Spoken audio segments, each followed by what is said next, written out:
दोस्तों नमस्कार। मैं जितेंद्र राजपूत संस्कृत साहित्य में आपका बहुत बहुत स्वागत है। तो आज हम यूपी टेट का 12वां मॉडल पेपर हल करेंगे। तो आइए देखते हैं,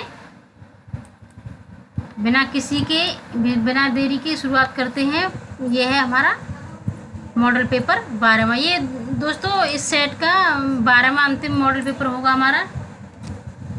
तो पहला प्रश्न शुरू करते हैं। तो अधिकरण में विभक्ति होती है। अधिकरण में कौन सी विभक्ति होती है दोस्तों? तृतीय विभक्ति, प्रथमा विभक्ति, सप्तमी विभक्ति या पंचमी विभक्ति। अधिकरण में देखो, कर्ता ने कर्म को कर्मश्री के द्वारा संप्रदान के लिए, अपादान अलग होने के लिए, षष्ठी संबंध सासी काकी के संबंध के लिए, और सप्तमी मैं पेपर अधिकरण। तो सप्तमी कौन सी विभक्ति होगी इसमें? सप्तमी। ठीक है, शी।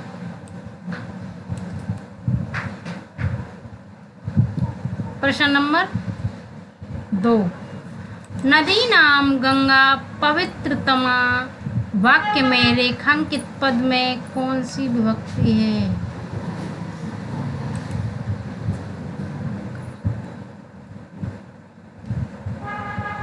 तो बताइए दोस्तों, दूसरे का नदी नाम में कौन सी विभक्ति होगी? तो इसमें होगी षष्ठी। ठीक है। प्रश्न नंबर 3। कालिदास की रचना नहीं है। तो रघुवंशम ये उनका बहुत प्रसिद्ध क्या है? महाकाव्य है। ऋतु संहार गीत काव्य है। मेघदूतम क्या है? खंड काव्य है ये। और रत्नावली इनकी रचना नहीं है। सी, कालिदास की रत्नावली रचना नहीं होगी। ठीक है। प्रश्न नंबर 4। अशुद्ध शब्द को चयन करें। अशुद्ध शब्द हमारा कौन सा है इसमें? हनुमान, कोश, श्रवण, ये सन्यासी। अशुद्ध शब्द कौन सा होगा दोस्तों हमारा? अशुद्ध।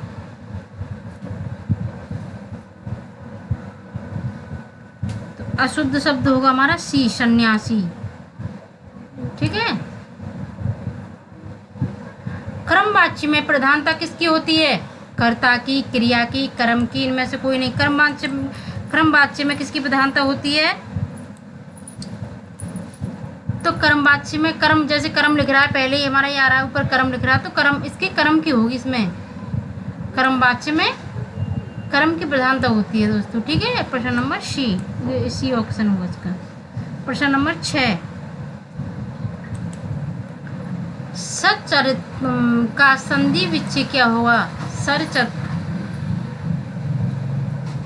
सच्चरितम का संधि सच्चधन चरितम या सतधन चरितम या सच्चरितम। तो कौन सा होगा इसकी? तो इसका होगा सतधन बी। ठीक है, 6 का बी। प्रश्न नंबर 7। महाधनी औषधि में कौन सी संधि है? महौषधि या महाऔषधि, महौषधि। कौन सा मतलब? ए या बी या सी? 7 का कौन सा होगा दोस्तों? तो कौन सी होगा इसमें? तो ये होगा हमारा सी। ठीक है, सी। कौन सी संधि है इसमें? वृद्धि संधि होगी। ठीक है। प्रश्न नंबर 8। हरिहरऊ पद में समास कौन सा होगा दोस्तों? अव्ययभाव, द्वंद्व समास, तत्पुरुष समास या द्विगु समास। हरिहरऊ में कौन सा समास होगा दोस्तों? तो इसमें द्विगु समास, द्वंद्व समास होगा, द्वंद्व। ठीक है। प्रश्न नंबर 8 का द्वंद्व समास होगा, द्वंद्व। प्रश्न नंबर 10। और देखो ये यहाँ पर बहुत 9 सॉरी। पीताम्बर पद में समास होगा बहुब्रीहि, कर्मधारय, तत्पुरुष, अव्ययभाव समास। देखो यहाँ पर बहुत कन्फ्यूजन हो जाता है। यहाँ पर हम अव्यय भी लिख देते हैं, लेकिन अव्यय पीताम्बर है, पीताम्बर है, ये है पीताम्बर। और जो पीताम्बरम पीताम्बरम होता है, पीता अमरम होता है, तो वहाँ पे कौन सा होता है? कर्मधारय समास होता है। वहाँ पर ये है पीताम्बरः, ठीक है। तो इसका होगा हमारा बहुब्रीहि, ठीक है। और पीताम्बरम लिखी होगी, वहाँ पे होगा हमारा कर्मधारय, ठीक है। प्रश्न नंबर अगला, दर्शनीय पद में धातु है दृश धातु, पश्य धातु, दृक धातु, इनमें से कोई नहीं। दर्शनीय में, दर्शनीय तो देखने के अर्थ में आती है ना, तो कौन सी होगी इसकी? 10 की, तो ये हमारा होगा दृश ए, ठीक है। प्रश्न नंबर आगे, प्रश्न नंबर 11।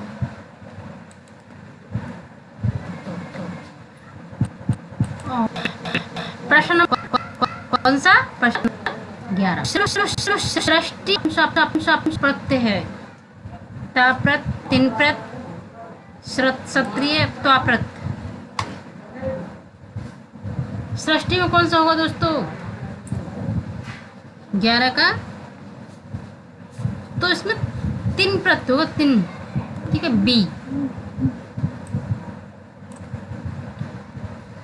प्रश्न नंबर 12, नी धातु में तुमन प्रत्यय लगाने पर रूप क्या बनेगा? नयनम या नीतिम या नीतम या नेतुम, क्या बनेगा? तुमन प्रत्यय यहाँ पर लग जाएगा, क्या होगा? तुमन।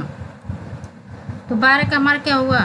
तो नेतुम बनेगा, नेतुम, डी, ठीक है, नेतुम, डी।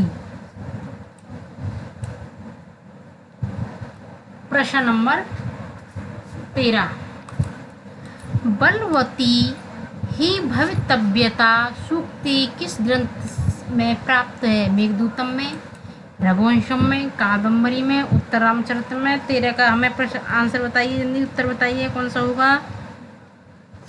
तो ये है कादम्बरी की, ठीक है, डी, ये कादम्बरी की है, ठीक है, 13 का डी।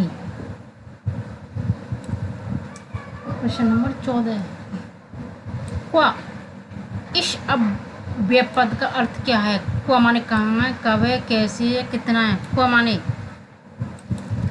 प्रश्न नंबर 14 का क्या हुआ? तो क्वा माने होता है कहाँ, ठीक है। प्रश्न नंबर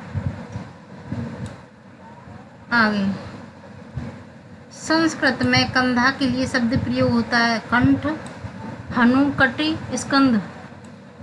बताओ, कंधा के लिए संस्कृत में क्या कहेंगे हम? प्रश्न नंबर 15, तो स्कंध कहेंगे, स्कंध, ठीक है, डी, डी, स्कंध कहेंगे, स्कंध, ठीक है, डी।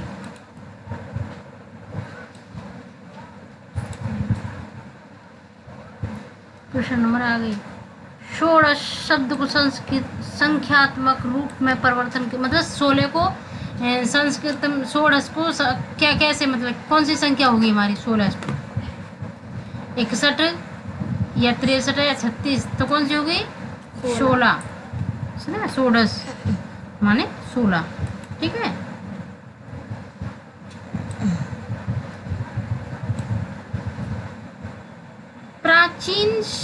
प्राचीन संस्कृत शिक्षण पद्धति के अंतर्गत नहीं आने वाले विकल्प का चयन कीजिए। व्यक्तिगत शिक्षा पर विशेष बल था, विद्यार्थी नियम से उठते थे और प्रतिदिन अध्ययन करते थे, या विद्यार्थी प्राचीन प्रणाली में स्मृति पर अधिक जोर था, या छात्र की रुचि पर विशेष ध्यान रखा जाता था।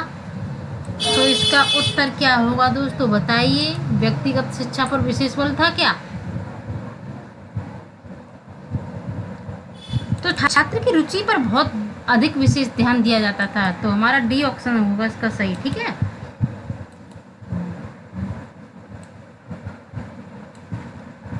प्रश्न नंबर 18, हरवर्टीय पंचपदी का सही क्रम क्या होगा? प्रस्तावना, विषय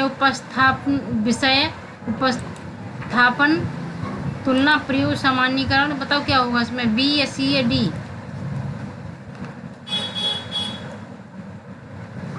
तो क्या होगा इसमें 18 का, तो इसमें होगा प्रस्तावना सी, विषय, उपस्थापन, तुलना, सामान्यकरण या प्रयोग, तो इसका सी होगा हमारा। ठीक है। प्रश्न नंबर 19, व का उच्चारण स्थान क्या है? व दंत तालु, कंठोष्ठ, कंठ तालु, कंठोष्ठ, दंतोष्ठ, व। तो व का कौन सा होगा दोस्तों? तो दंतोष्ठ। ठीक है, व होगा हमारा दंतोष्ठ। बोल के देख लो नहीं एक बार, व दांतों से और होठों से बोला जाता है। बोल के एक बार प्रैक्टिस करके देख सकते हैं आप, खुद प्रैक्टिकल करके देख सकते हैं। ठीक है, और उच्चारण स्थानों का तो हम खुद प्रैक्टिकल करके देख सकते हैं अपने मुंह से बोल बोल के। ठीक है, तो मैं एक वीडियो बनाऊंगी आपको उच्चारण स्थानों पर। ठीक है। प्रश्न नंबर 20, स्वरों का आभ्यंतर प्रियतन है? विव्रत, ईषत, विव्रत, संव्रत या स्पृष्ट? तो ये होगा विव्रत स्वरानाम, तो ए होगा हमारा, ए। ठीक है, ए होगा, ए।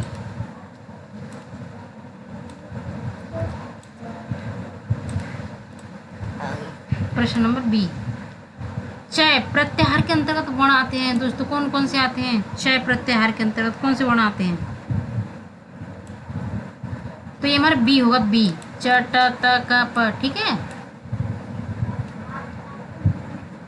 ठीक है।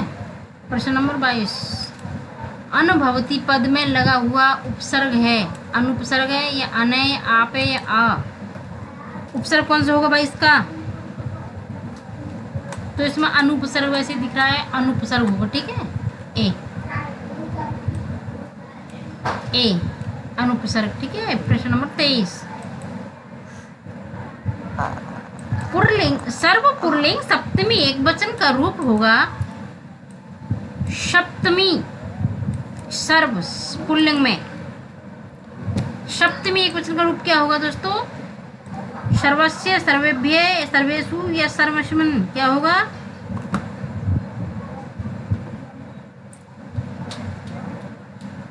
क्या होगा? तो होगा सर्वस्मिन्। ठीक है, डी हमारा। ठीक है,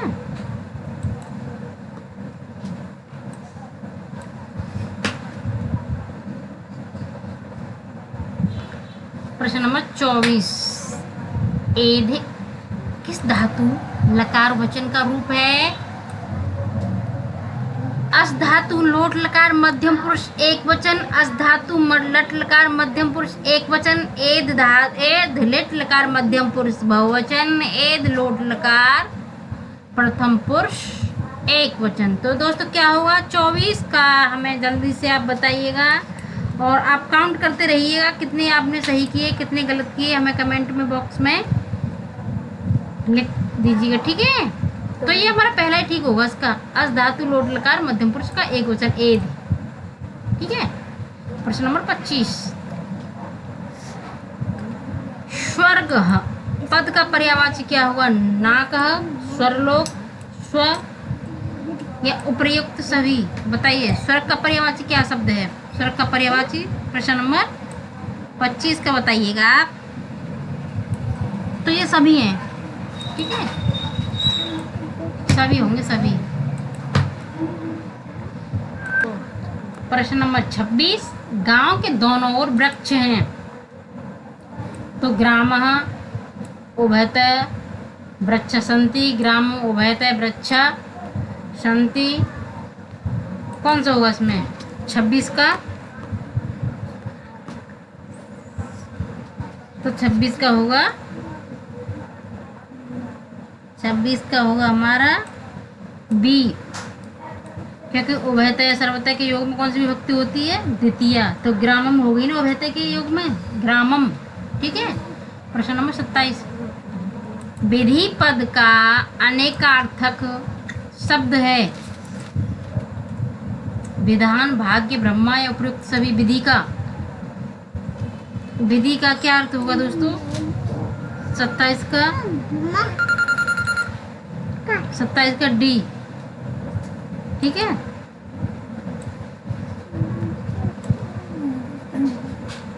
प्रश्न नंबर 29, मूल्यांकन प्रणाली के पाठ सूत्र में निम्नलिखित में से कौन सा पद नहीं है? उद्देश्य, कथोपकथन, पाठ्यबिंदु या छात्र से कार्य, मतलब कौन सा है इसका? 28 का बी, 28 का बी, कथोपकथन। ठीक है,